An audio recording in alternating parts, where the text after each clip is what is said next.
For this meeting is the situation in the Middle East, including the Palestinian question. The agenda is adopted in accordance with Rule 39 of the Council's Provisional Rules of Procedure. I invite назначенного в соответствии с резолюцией 2720 Совета Senior Humanitarian and Reconstruction Coordinator for Gaza pursuant to Security Council Resolution 2720 to Madam Sigrid Kaag to participate in this meeting. It is so decided.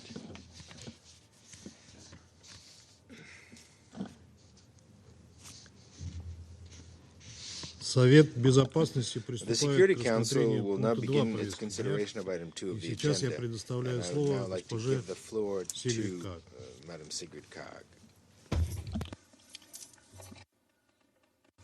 Mr. President, Excellencies, nearly 9 months have passed since the horrific terror attack by Hamas against Israel on the 7th of October. The scars of that day run deep.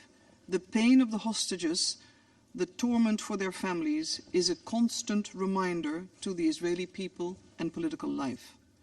During this same period, Palestinian civilians in Gaza have been plunged into an abyss of suffering.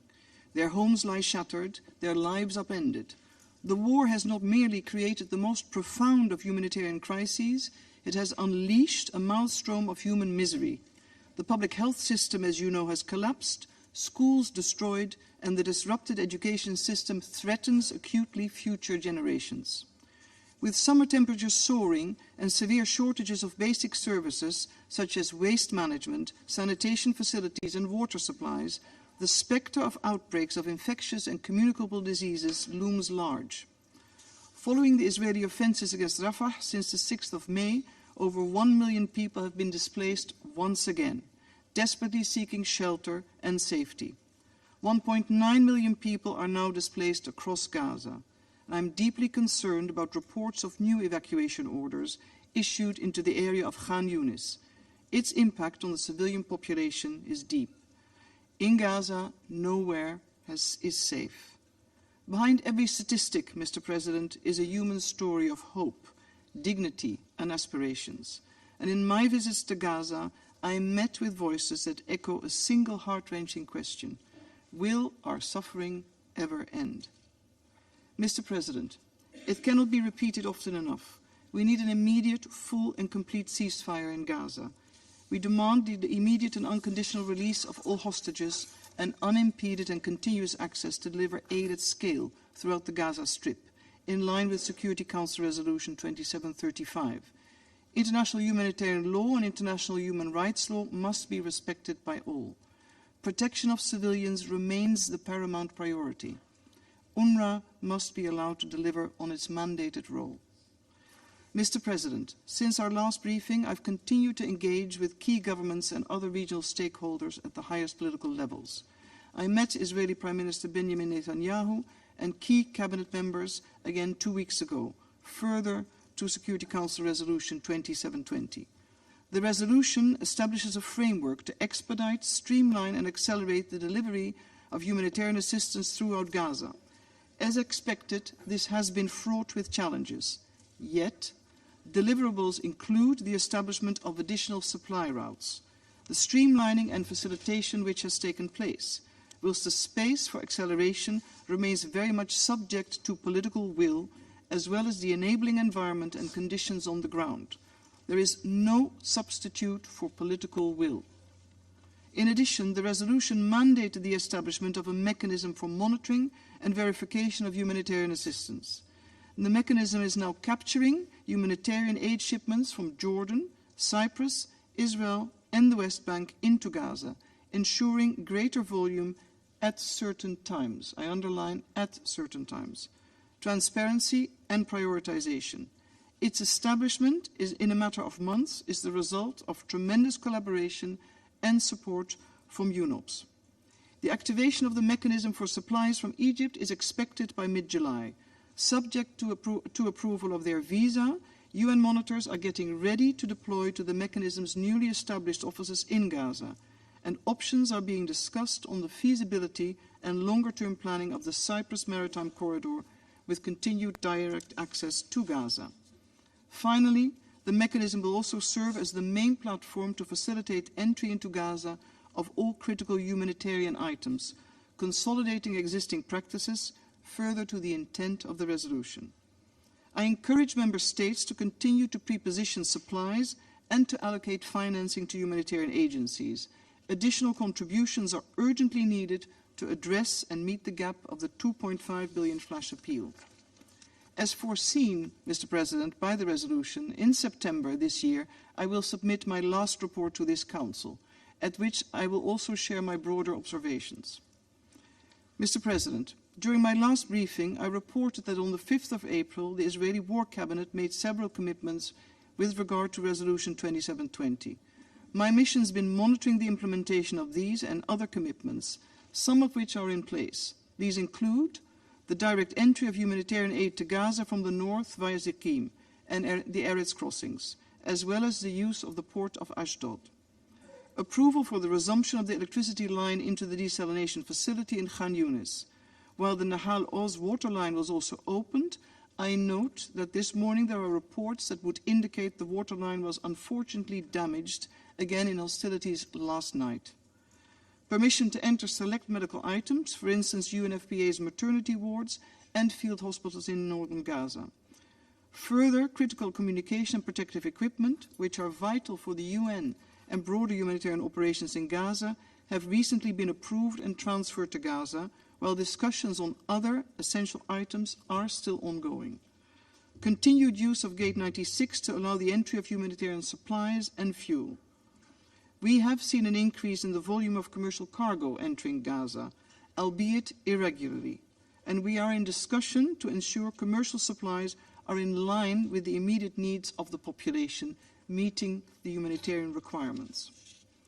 Mr. President, Prime Minister Netanyahu has made further commitments to expedite the delivery of essential supplies for water, sanitation, waste management, and medical and educational needs.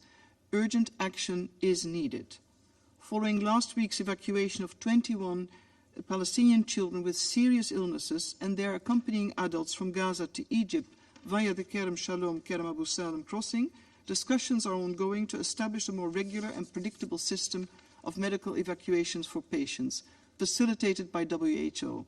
In view of the immense need, I consider this a priority and ask for your urgent attention and support. Mr. President, in line with the resolution, a sustained flow of assistance to Gaza is needed to deliver quantity and quality of goods throughout all land and sea crossings, including the Rafah border crossing. This requires a continued focus. The ability of the UN and humanitarian partners to operate safely and securely inside Gaza is equally important in view of the ever-growing risks. Since the start of the Israeli military operation in Rafah and the subsequent closure of the Rafah border crossing in early May, the volume of aid entering into Gaza or being distributed across Gaza has dropped significantly. Military activity and the lack of safe routes inside Gaza continue to severely impact humanitarian operations. A near total breakdown of civil order has further led to an environment of lawlessness and criminality. This worrying trend further hampers the UN's ability to deliver on its mandate. Many of you will be familiar with images of supplies accumulated at Kerem Shalom Kerem Abu Salam crossing. The UN has asked Israel to find solutions to enable this safe delivery of aid that includes its distribution. Aid that should be reaching Palestinian civilians across the Gaza Strip. Since the 26th of May, trucks from Egypt have temporarily been rerouted via Kerem Shalom, Kerem Abu Salam. To further the reopening of the Rafah border crossing, my mission has submitted proposals to the parties with regards to possible reopening of the Rafah border crossing based on options provided. Mr. President, urgent action remains required with regards to the following: the establishment of an effective, credible and predictable deconfliction and coordination system across Gaza. Discussions on this matter are currently underway, as you know. Continued access to all security and communication equipment, as well as the critical humanitarian items needed for the delivery or repair of basic services. Route clearance from mines and unexploded ordnances, and the approvals urgently needed to undertake these assignments. Prepositioned storage and the movement of the daily needed volume of fuel. import of spare parts and relevant maintenance equipment.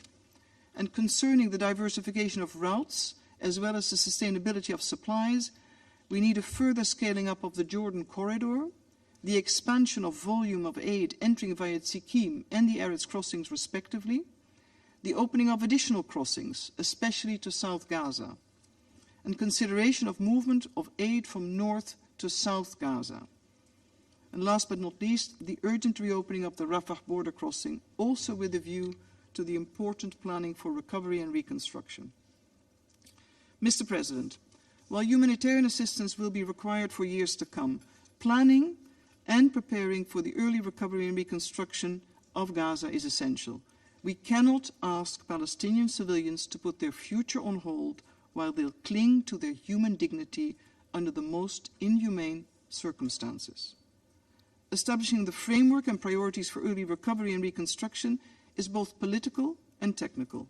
While politics and conditions on the ground may dictate the pace and the nature of these efforts, preparations should not wait. Let's look at what can be done now to complement and support the humanitarian response. Palestinians, young and old, in Gaza should not be asked to wait. The Palestinian Authority has a critical role to play in the Gaza Strip. The Palestinian Authority is integral to planning for the implementation of Gaza's recovery and reconstruction, and the international community must ensure the Palestinian Authority's financial stability and support its reform, governance and other capacities needed to reassume its responsibilities in Gaza. I would also like to underline that the creation of a modern local economy across the Gaza Strip should be a priority. Palestinians cannot be expected to depend on humanitarian assistance alone. Commercial activities need to grow and the private sector needs to be revitalized. The 2720 mechanism that has been established can be used to facilitate a scale-up, the acceleration and expedition of all goods needed for Gaza, needed for the early recovery and reconstruction. This is beyond the current humanitarian focus. Mr. President, ambitious reconstruction planning also requires ambitious and generous financing. This means the international community needs to consider a range of financing options and instruments, from traditional development financing to the establishment of new trust funds to tried and tested innovative financing instruments, with a view to sustaining the necessary level of investments and guarantee financing flows, including those from the private sector.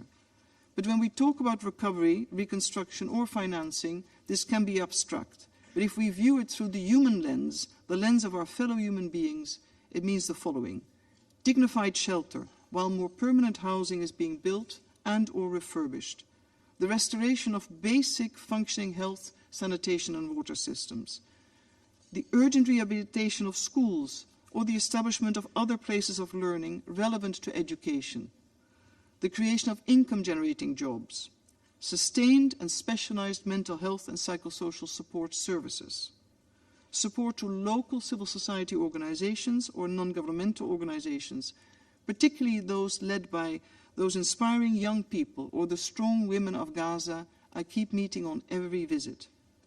Special attention and support is needed to the estimated 17,000 children orphaned by this war alone. And to restore people's dignity and quality of life, we need to urgently extend our hand to those with disabilities, including the vast number of young and old civilians that have suffered amputations and require constant support, including the import of prostheses. Some of this work should start now, despite the conditions on the ground, and it deserves the unwavering international support. Mr. President, Resolution 2720 has achieved intended and significant progress, but there is no substitute, as I mentioned, for political will. There is no substitute for the full respect of international humanitarian law, especially when it comes to the protection of civilians, and the safe and enabling environment to secure effective distribution. Although intentions and commitments may be convincing, the only credible measure of change and progress are the improvements in the lives and well-being of Palestinian civilians in Gaza. There's a long road to travel to realize this, and much more remains to be done lest we fail the Palestinians in the Gaza Strip. And of course, it remains our duty to advocate for lasting peace between Israel and a fully independent, viable and sovereign Palestinian state alongside a safe and secure Israel. Mr. President, I have a last 4 lines from a Palestinian girl in Gaza given to me on one of my field visits. It's not necessarily in my style, but I would like to read it for you. I will do so, however, in Arabic. أنا فاطمة المصري عمري 8 سنوات من غزة. I'm 8 years أحب old. بلدي. I'm from Gaza. أحب I أصدقائي. love my country. I love my عايش في friends. مخيم. I نفسي live in a عايش camp. في داري زي باقي الأطفال. I would And her like to signature live in are a two home, in a little house like birds all other that fly over the children. sea. We owe it to all children. Thank you. Я благодарю госпожу Kaag за I ее брифинг. thank Madam Kaag for her Сейчас я briefing. предоставляю слово членам Совета, I will now give the которые floor to пожелали members of the высказать Council who заявление. wish Я to take the предоставляю floor. слово And I представителю will Японии. start by giving the floor to Japan. Thank you, Mr. President. I thank Senior Humanitarian and Reconstruction Coordinator, Ms. Sigrid Kaag, for her detailed updates describing human misery, as she said, impacting negatively to even the future generation, with valuable observation and call for urgent action. The humanitarian situation in Gaza remains catastrophic with no end in sight. As hostilities continue, Palestinians are experiencing repeated displacement, starvation, and little to no access to essential goods and services. Every passing day of the conflict only brings more casualties, devastation, trauma, and destruction. We must do all we can do to meet the dire needs in the delivery of humanitarian aid to Gaza. While Israel's military operation continues, we are relieved to hear of the progress in the coordination and management of humanitarian assistance to Gaza. We highly value Ms. Kaag's and her team's extensive and tireless engagement with the parties and relevant stakeholders, including the government of Israel. We also commend the close cooperation by regional countries, including Cyprus, Egypt, and Jordan, as well as the U.S., to expand the scale of aid delivery through maximizing access routes, including the maritime and additional land corridors.